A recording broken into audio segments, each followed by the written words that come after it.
నేను ఒకే మాట చెప్పాను, ఎవడైనా సరే ఈ రాష్ట్రంలో మత్తు సేవించి తద్వారా మానవత్వాన్ని పోగొట్టుకుంటే ఆడబిడ్డల జోలుకొస్తే అదే మీకు చివరి రోజు అవుతుందని ఎన్నోసార్లు చెప్పాను.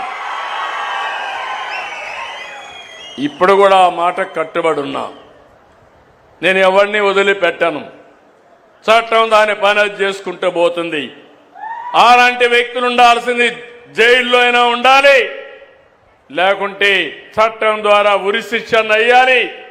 ఆ భయంతో ఎవరైతే ఈ తప్పులు చేశారో వాళ్లే అఘాయిత్యం చేసుకునే పరిస్థితి వస్తారు తప్ప ఎవరిని వదిలిపెట్టే పరిస్థితి ఉండదని మరొకసారి మీకు హామీ ఇస్తున్నా. నాకు ఒక వారసత్వంగా వచ్చింది మీరు చెప్పాలి, ప్రజలు ఆలోచించాలి. తిరుమల తిరుపతి దేవస్థానంలో ఒకప్పుడు మీరు తిరుపతికి పోయారు, 1924 పోయారా లేదా అని మిమ్మల్ని అడుగుతున్నా. నాసి రకం ప్రసాదాలు అవునా కాదా అని మిమ్మల్ని అడుగుతున్నా. అప్పుడు ఇచ్చిన లడ్డు మీరు తిన్నారా? 1924లో తెస్తే సువాసన వచ్చిందా? నెయ్యి వాసన వచ్చిందా అందులో? నేను అడుగుతున్నా ఒకే మాట. మా తమ్ముడు నామాలు కూడా పెట్టుకున్నాడు, అది పవిత్రత, దేవుని మీద అభిమానం. చాలా మంది ఉన్నాం, ఒక నమ్మకం. ఆ నమ్మకాన్ని, ఆ పవిత్రతను దెబ్బతీసే అధికారం ఎవరికీ లేదు. ఒక మసీదు కావచ్చు,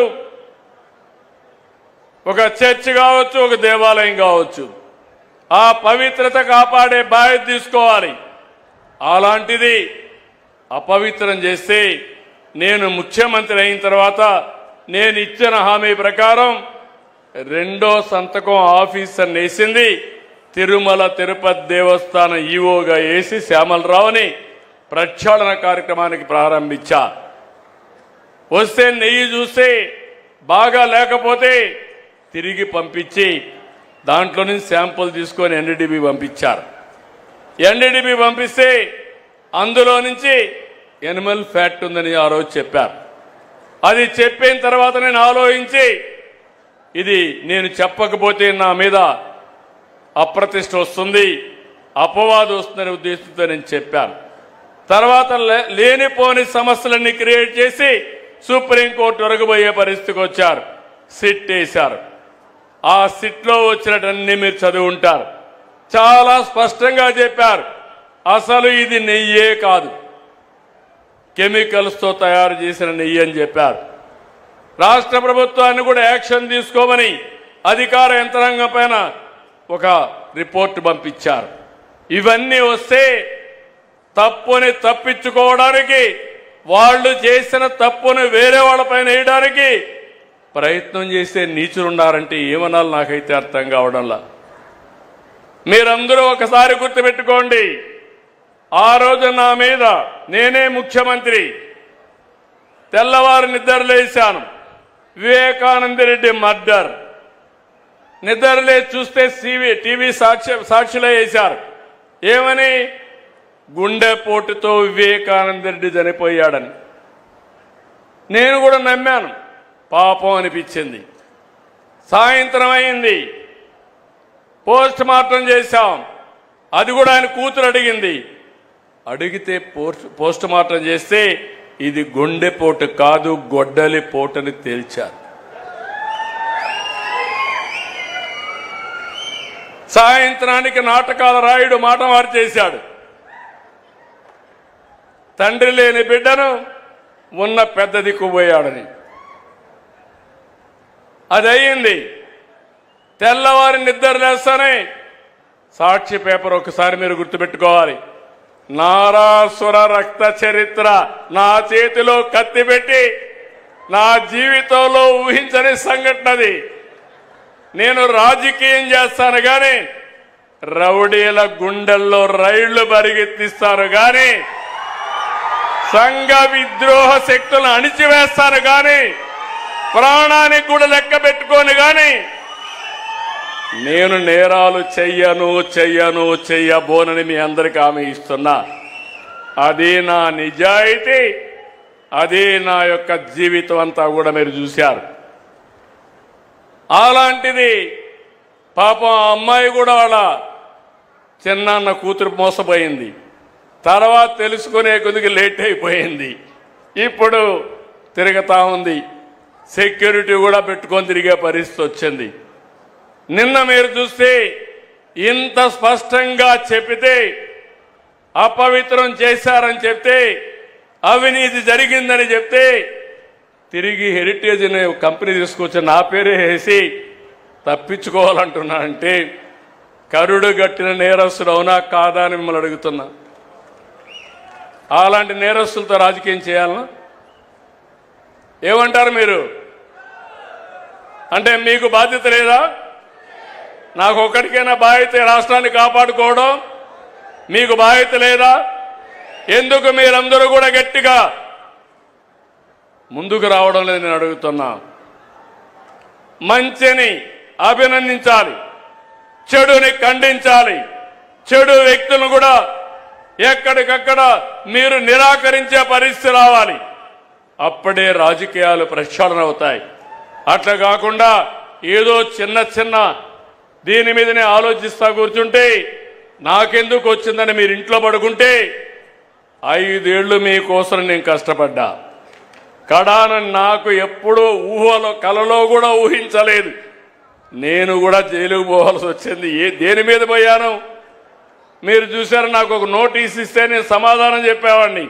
ఉన్న పళంగా నిన్ను అరెస్ట్ చేస్తున్నా అని పట్టుకొచ్చి లోపలేసే పరిస్థితికి వచ్చారు.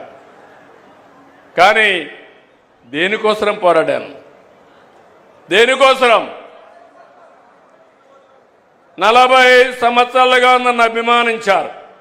ఎవరికి ఇవ్వని గౌరవం నాకు ఇచ్చారు. సమైక్య ఆంధ్రప్రదేశ్లో కానీ ఈ రాష్ట్రంలో కానీ నేను మీరు కష్టాల్లో ఉన్నారని, ఇబ్బందుల్లో ఉన్నారని, దౌర్జన్యాలు ఉన్నాయని నేను కూడా పారిపోతే ఈ రాష్ట్రం ఏమవుతుందని ఆలోచించి నా ప్రాణం పైన పర్వాలేదు ఈ రాష్ట్రాన్ని కాపాడాలని కాపాడడం కోసం ముందుకు పోయాను.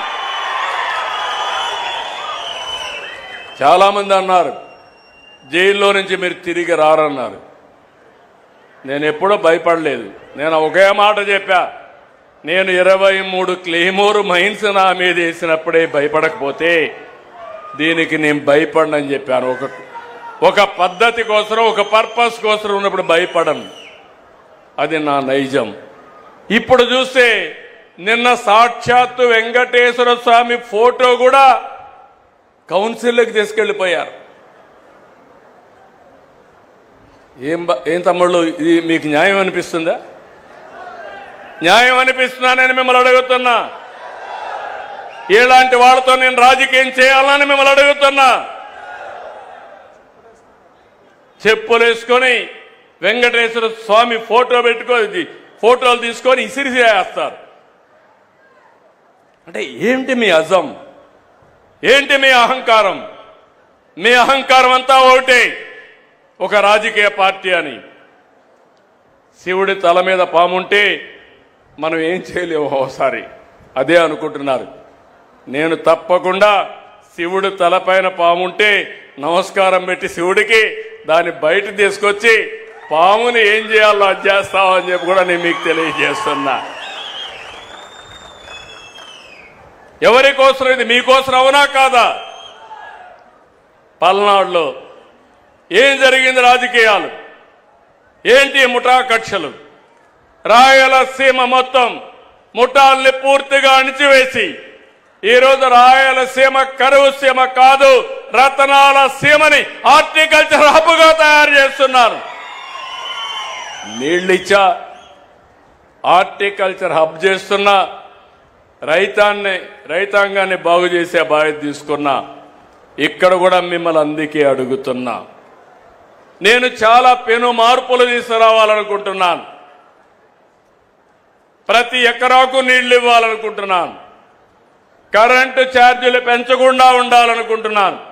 మన పిల్లలకందరికీ ఉద్యోగాలు ఇవ్వాలనుకుంటున్నాను. ప్రతి ఒక్కరికి ఐటీ నేర్పించాలనుకుంటున్నాను. ప్రతి ఒక్కరు కూడా కష్టపడి పనిచేయడమే కాకుండా స్మార్ట్గా పనిచేసే విధానానికి శ్రీకారం చుడతాను. మీ జీవన ప్రమాణాలు పెంచుతాను. ఇలాంటి కార్యక్రమాలు నేను అనుకుంటే 24 గంటలు నిద్రలేస్తే ఇదే ప్రయోగాలు, చెత్త ప్రయోగాలు, పాతకాలపు రాజకీయాలు. మొన్న బయట వస్తే మీరే చూశారు, బయట వస్తే బలవంతంగా మనుషులు తీసుకొస్తారు, వాళ్ళ కారుల కిందనే మనుషులు చంపేస్తారు, చంపేసి మళ్ళీ గవర్నమెంటే చంపిందని మన మీద నెపవేస్తారు.